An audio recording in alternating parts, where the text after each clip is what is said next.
रामविलास पासवान की पार्टी लोक जनशक्ति पार्टी के सामने आए दो धड़ों के मामले में केंद्रीय चुनाव आयोग का आया है एक अहम आदेश। केंद्रीय चुनाव आयोग ने लोक जनशक्ति पार्टी के जो चुनाव चिन्ह पर रोक लगा दी है, उसके नाम के इस्तेमाल पर रोक लगा दी है। यानी कि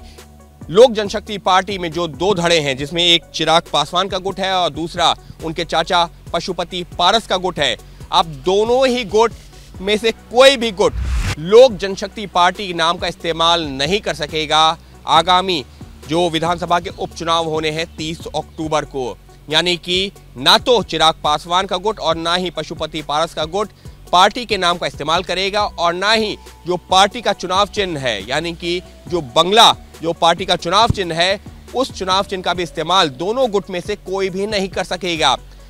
केंद्रीय चुनाव आयोग ने अपने आदेश में साफ तौर पर कहा है कि शुरुआती तौर पर अभी इस मामले में दोनों ही पक्षों की दलीलें सामने आना बाकी हैं, तथ्य और दस्तावेज सामने आना बाकी हैं, लिहाजा अभी कोई अंतिम फैसला नहीं दिया जा सकता। लेकिन ये एक अंतरिम फैसला है, यानी कि एक इंटरिम ऑर्डर है, जिसको जो इस बात को ध्यान में रखते हुए दिया गया है कि 30 अक्टूबर को बिहार की जो विधानसभा सीटें हैं जिन पर उपचुनाव होना है, उन उपचुनावों से पहले ऐसा ना हो कि दोनों ही दल अपने अपने दावे ठोकने लगे या अपने अपने जो है उम्मीदवार उसी पार्टी के सिंबल पर उतार दे। तो इसको ध्यान में रखते हुए उससे बचने के लिए केंद्रीय चुनाव आयोग का ये अंतरिम आदेश आया है।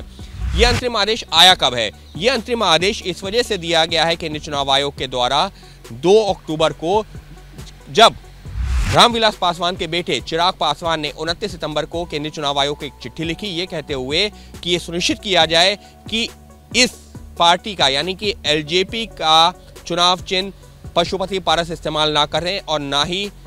एलजेपी का जो नाम है यानी कि लोक जनशक्ति पार्टी का नाम है वो पशुपति पारस का गुट इस्तेमाल करें आगामी चुनावों को देखते हुए।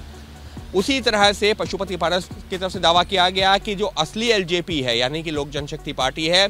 उसके जो नेता हैं वो हैं, ना कि चिराग पासवान। दोनों के बीच में विवाद चल रहा है, ये तो जून से चल रहा है। जून से मामला चुनाव आयोग तक भी पहुंचा, लेकिन चुनाव आयोग ने दोनों ही पक्षों से अपने अपने दस्तावेज अपने अपना पक्ष रखने को कहा था। इस सब के बीच में पशुपति पारस ने कहा कि अभी उनको थोड़ा सा और वक्त चाहिए, थोड़ा सा और जो है वक्त में वो चुनाव आयोग के सामने सारे दस्तावेज रख देंगे। हालांकि उन्होंने ये जरूर कहा कि लोकसभा सचिवालय की तरफ से उनको ही यानी कि पशुपति पारस को जो संसदीय दल का नेता के तौर पर मान्यता मिल चुकी है, लिहाजा केंद्रीय चुनाव आयोग को उसको देखना चाहिए। लेकिन केंद्रीय चुनाव आयोग ने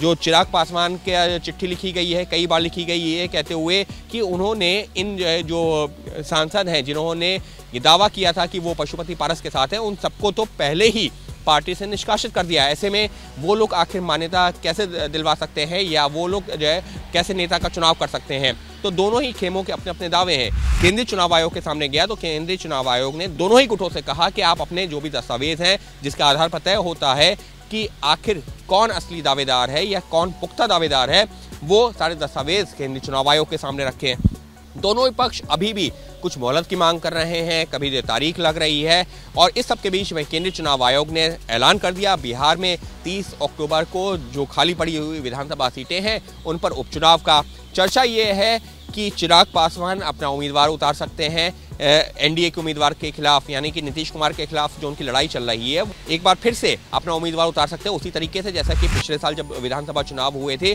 और उन्होंने नीतीश की पार्टी के खिलाफ अपना उम्मीदवार उतारा था। और माना यह जा रहा है कि चिराग पासवान के उस फैसले की वजह से ही, उस कदम की वजह से नीतीश कुमार की पार्टी को एक बड़ा नुकसान हुआ था। हालांकि बीजेपी के साथ सरकार बना रही है, लेकिन नीतीश तीसरे नंबर की पार्टी यानी कि जेडीयू है वो तीसरे नंबर की पार्टी बन गई है और नीतीश कुमार भी खुलेआम इसको कहते रहे हैं, उनकी पार्टी के नेता कहते रहे। तो ऐसे में अब ये जो 30 अक्टूबर को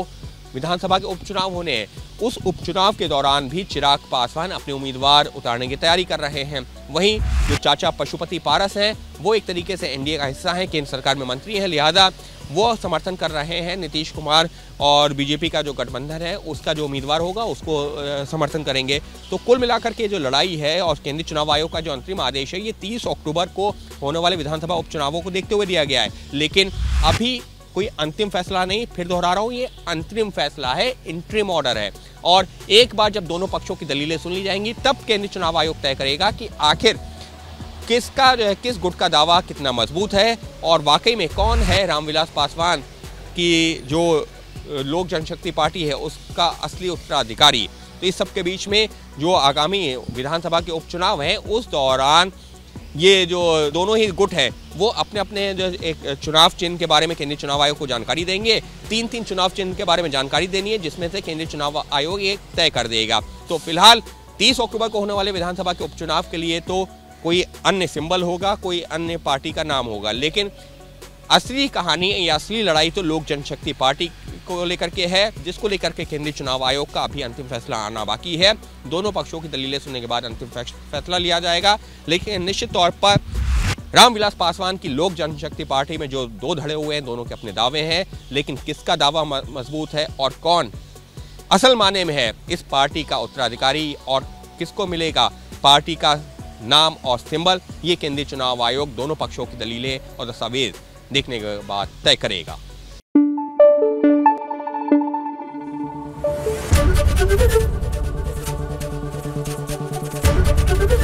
एबीपी न्यूज आपको रखे आगे।